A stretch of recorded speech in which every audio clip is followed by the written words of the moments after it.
नमस्कार, जय हिंद। आज है 15 जुलाई 2025 और आज की प्रमुख सैनिक समाचार जानेंगे इस वीडियो के माध्यम से। पहली खबर 8th पे कमीशन को लेकर के है कि 8th पे कमीशन 8वां वित्त आयोग के लागू होने में होगी देरी और जहां पर जो बढ़ोतरी बताई गई है 30 से 40% तक बढ़ सकती है सेल। नरेंद्र मोदी की सरकार ने 8वें वेतन आयोग को मंजूरी दे दी है और सरकारी कर्मचारी और पेंशन भोगी सभी लंबे समय से इसका इंतजार कर रहे थे। केंद्रीय मंत्री अश्विनी वैष्णव ने जनवरी में कहा था कि इसके लागू होने से केंद्रीय कर्मचारियों की सैलरी और पेंशन में ज़बरदस्त बढ़ोतरी हो जाएगी। अब यहाँ पर सवाल उठता है कि कितनी बढ़ोतरी होगी, तो यहाँ पर बताया गया है, जो दावा किया जा रहा है कि जो बढ़ोतरी है 30 से 40% सैलरी में इजाफा किया जा सकता है। इकोनॉमिक्स टाइम्स की रिपोर्ट के अनुसार टर्म ऑफ रेफरेंस TOR जिसको बोलते हैं, अभी तक इसका फाइनल नहीं हुआ है। ऐसे में 8th पे कमीशन यानी 8वें वेतन आयोग के लागू होने में तय से अधिक समय लग सकता है। रिपोर्ट के अनुसार यह तो 2026 के अंत तक या फिर 2027 की शुरुआत में यह लागू हो सकता है। अभी जो 7वां वेतन आयोग का 2014 में इसकी घोषणा हुई थी फरवरी, और 2016 जनवरी 2 साल के बाद यह लागू हुआ था। अब इससे जितने भी सरकारी कर्मचारी या पेंशनर्स हैं, जिसमें कि 50 लाख मौजूदा सरकारी कर्मचारी और 65 लाख जो रिटायर पेंशनर्स हैं, उनको यहाँ पर फायदा होगा। 8वें वेतन आयोग में कितनी बढ़ोतरी संभव हो सकती है, तो बिजनेस टुडे की रिपोर्ट के अनुसार मिनिमम बेसिक सैलरी 18,000 से बढ़कर के 51,480 रुपये हो सकती है। अम्बिट इंस्टीट्यूशनल इक्विटीज़ की रिपोर्ट के अनुसार सरकारी जो कर्मचारी उनकी सैलरी में 30 से 34% की बढ़ोतरी होगी। अगली खबर स्पर्श से रिलेटेड है कि तमिलनाडु में 12 नए स्पर्श केंद्र शुरू किए जाएंगे। चेन्नई से ये न्यूज़ है कि 2.05 लाख रक्षा पेंशन भोगियों तक पहुंचने के लिए राज्य में जल्दी 12 नए स्पर्श जो केंद्र है वहां खोले जाएंगे।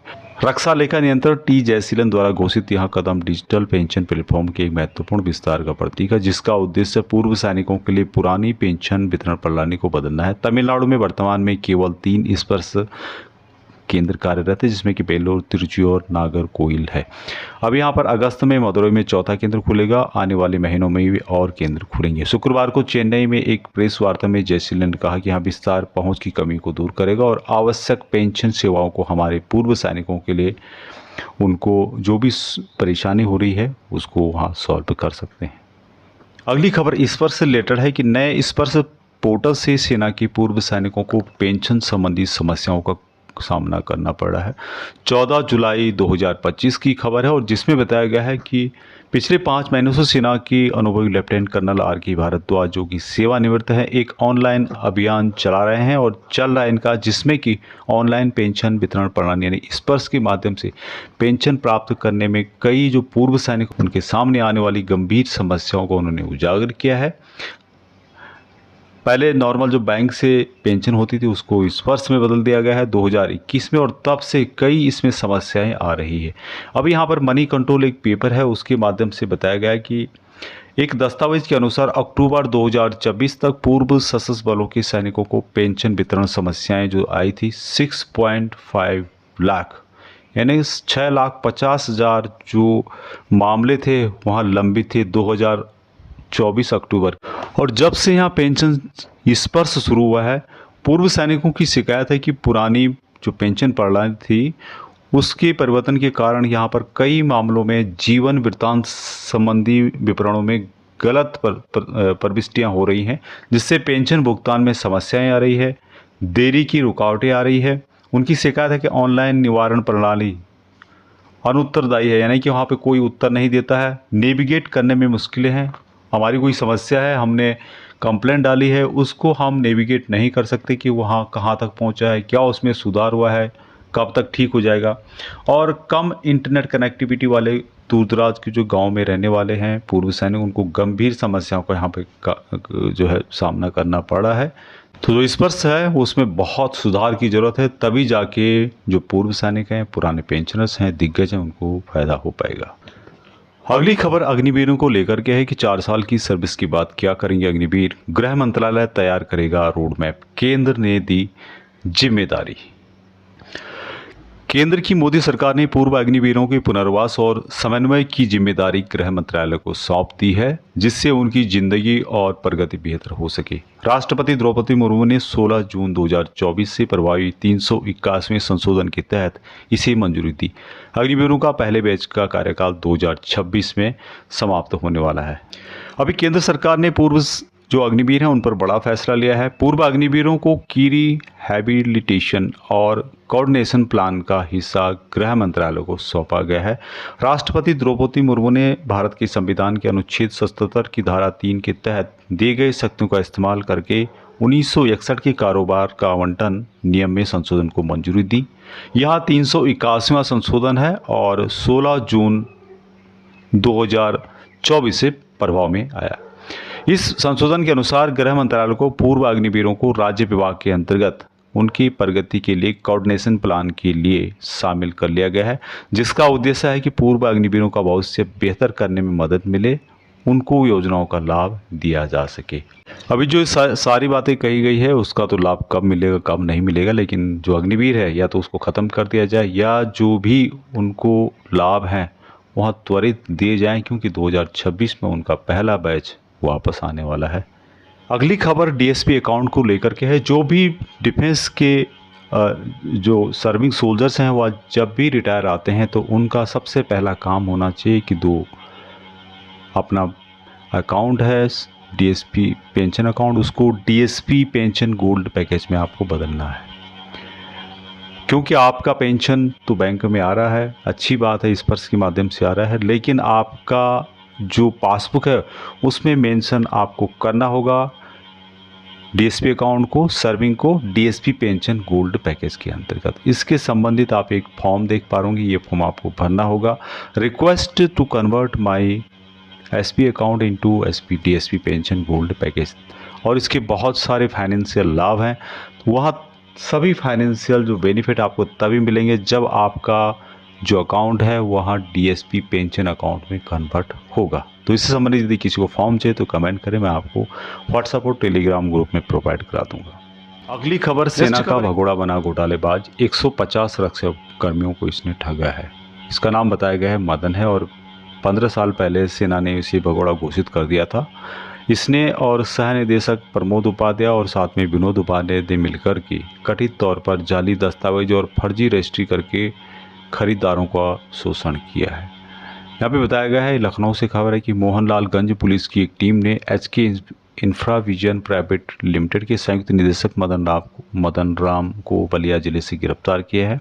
उनके पैतृक गांव से मदन लाल पर रियल एस्टेट मास्टरमाइंड घोटाले का आरोप लगाया गया है, जिसने लखनऊ में प्लांट आवंटन के नाम पर 150 से अधिक सैन्य कर्मियों और नागरिकों को करोड़ों रुपए की ठगी उनके द्वारा की गई है। मोहनलालगंज के एसपी के अनुसार यहां घोटाला एचके इंफ्राविजन प्राइवेट लिमिटेड से जुड़ा है, जिसमें कि प्लॉट दिखाए गए, पीड़ितों को आकर्षक ब्रोजर दिखाए गए और उन्हें बेसकीमती जमीन का झूठा आश्वासन दिया गया, लेकिन बाद में उन्हें जमीन पर कब्जा देने से मना कर दिया गया। पता चला कि जमीन या तो थी ही नहीं या फिर उन पर कोई कानूनी विवाद चल रहा है। तो इस तरह इसने सेना के जवानों और अर्धसैनिक बलों को यहाँ पर निशाना बनाया और अभी यहाँ गिरफ्तार हो चुका है। लेकिन जो भी डिफेंस के हैं, चाहे पूर्व सैनिक हो चाहे सर्विंग हो, इस तरह के जो लोग हैं उनसे बचना चाहिए। अगली खबर, लेफ्टिनेंट कर्नल के दस्तावेज निकले फर्जी, और ये जो खबर आपको मिल रही है ये है सोलान से। डकसाई कैंट एरिया में तैनात एक लेफ्टिनेंट कर्नल के दस्तावेज जांच में जाली पाए गए हैं। सेना की ओर से लेफ्टिनेंट कर्नल के खिलाफ विभागीय जांच बिठाई गई। इसमें उनके सभी तरह के दस्तावेजों की जांच की गई, तो इसमें से कई फर्जी पाए गए। सेना की ओर से उनके खिलाफ धर्मपुर पुलिस थाना में शिकायत दर्ज कराई गई है। पुलिस ने धोखाधड़ी का केस दर्ज कर लेफ्टिनेंट कर्नल के खिलाफ जांच शुरू कर दी है। सेना के एक अधिकारी जादव NS ने धर्मपुर पुलिस थाना में आरोपी के खिलाफ जाली दस्तावेजों की शिकायत दी है। शिकायत में बताया गया है कि आरोपी के खिलाफ वर्ष 2023 में विभागीय जांच चल रही है। 23 अगस्त 2023 को आरोपी के कब्जे से 12 बोर की बंदूक और कथित तौर पर सरकारी अधिकारियों की ओर से जाली कई दस्तावेज पाए गए। जांच में लेफ्टिनेंट कर्नल की तस्वीर वाला ड्राइविंग लाइसेंस, राशन कार्ड, आधार कार्ड, पैन कार्ड सब जाली पाए गए। इनमें कई जो तस्वीरें थी आरोपी की थी, जबकि दस्तावेज किसी अन्य व्यक्ति के नाम पर। अधीक्षक गौरव सिंह ने बताया कि डकसाई में तैनात एक लेफ्टिनेंट कर्नल के खिलाफ सेना अधिकारी ने जाली दस्तावेजों की शिकायत की है, जिसके आधार पर आरोपी पर धोखाधड़ी का मामला दर्ज किया गया है। पूरी जांच होने पर ही पता चल पाएगा कि आरोपी ने किस मकसद से ऐसा किया है।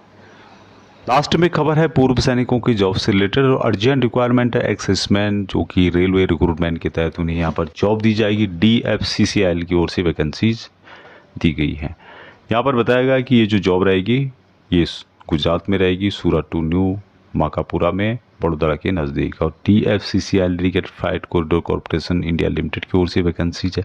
54 साल तक यहाँ पर पूर्व सैनिक जा सकते हैं, किसी भी ग्रुप से हो या फिर किसी भी आर्मी से हो। ड्यूटी यहाँ पर विदाउट आर्म्स की होगी और कोई भी यहाँ पर जा सकता है, चाहे कैटेगरी हो। सिर्फ आप काम करने के लायक होने चाहिए। पेट्रोलिंग 5 किलोमीटर का आना होगा, 5 किलोमीटर का जाना होगा। एडिशनल जो ड्यूटी होगी आप स्टेशन पे होगी।